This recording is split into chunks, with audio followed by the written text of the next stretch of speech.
Hey guys, welcome back to the channel. Today I'm reviewing Oceanhorn. Make sure you have your adventure gear ready and let's get started. That's right folks, the adventure game Oceanhorn has finally made its way to PS4 and Xbox One.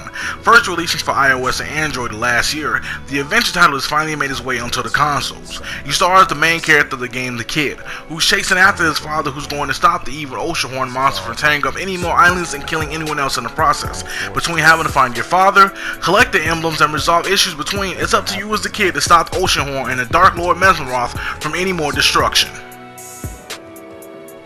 My first pro for Oceanhorn is that the game is very vibrant, very colorful, very beautiful, and just nice to look at. Oceanhorn gives you a straight up colorful and cartoonish like art style that sticks. It works for the game in every area you proceed through in Oceanhorn. For towns and villages, it's very sunny and beautiful and colorful. For the Guildfolk Kingdom and the Auru temples, that green and bluish to represent each tribe that lives there. For places thriving when evil gets dark red, gritty looking when something's afoot. Oceanhorn's color scheme and art style works. It's a pro for me. My next pro for Oceanhorn is that the boss fights in this game are very nicely done. Each fight you proceed to have represents something you learn throughout that dungeon or having to utilize that skill in order to proceed and beat the fight. Each boss fight gets cooler and cooler the more you proceed in this game. From the virus fight in the Auru temples, to the fire and ice fight with the dead king, to the optional boss fight with the sleeping giant, then the other boss fight to deal with Mesmeroth, Oceanhorn, the Dark Apostle. These boss fights are nicely done and add on to what Oceanhorn gives you. It's definitely a pro for me. My next pro for Oceanhorn is that the music in this game really proceeds to hit the tone, feel, and mood of this game all the time, and it's just really good music.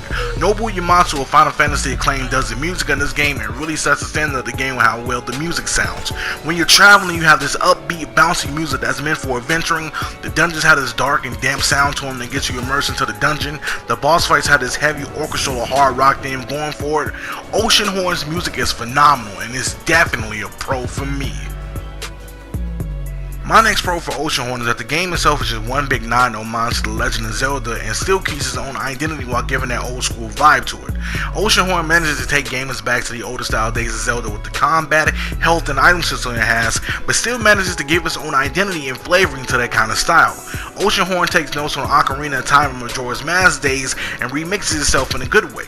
A lot is different than Oceanhorn, yet you'll see something in this game that'll play to the nostalgia days. It's a pro for me.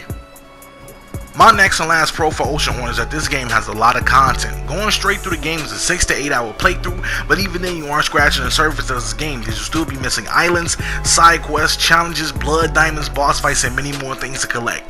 Oceanhorn had me clocked in at 44% when I beat the game. There was still more to do. See, dungeons are still there to collect, islands still had things to do on them, and I hadn't unlocked everything yet. There's still more to do even after you beat the game. That's a pro for me.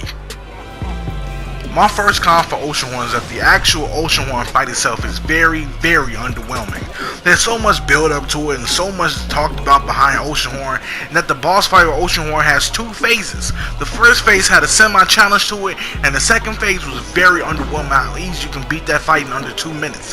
The talk of Oceanhorn being this beast that destroys islands and tears people apart and has fear in folks' eyes is underwhelming when you get to the actual fight itself. It's a con for me. My second and last con for Oceanhorn is that the boss fights in this game are actually too easy. As cool as some of them look, none of them have any real challenge behind them. Some of them able to be exploited, like the Dark Apostle moving too much or the camera following Mesmeroth and revealing the true one out the actual clones. It's actually way too easy to beat some of these boss fights in under a minute or so. I found myself not really being challenged by any of the bosses unless I made a mistake on my own accord or coming underprepared really. It's definitely a con for me.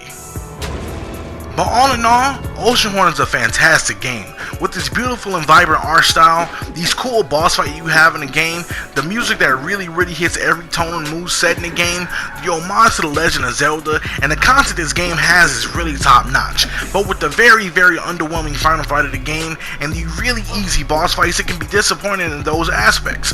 However, with that being said, I'll be giving Oceanhorn, Monster of Uncharted Seas, a 4 out of 5. Alright guys, that concludes my Oceanhorn review. Stay tuned and come back to the channel because I will have a tick link where I will be writing a review for Oceanhorn in the description box below. You can check that out. Check out the other review on Drawn to Death. Check out my Let's Plays on Alien Isolation. Stay tuned because I will have many more reviews coming to you guys soon from Parappa, Freedom Planet, Near Horizon, Mass Effect, I'll be there shortly with those reviews, so stay tuned and just be looking out. Thank you for watching, and I'll be tuning in, turn up, and throw down. I'm out.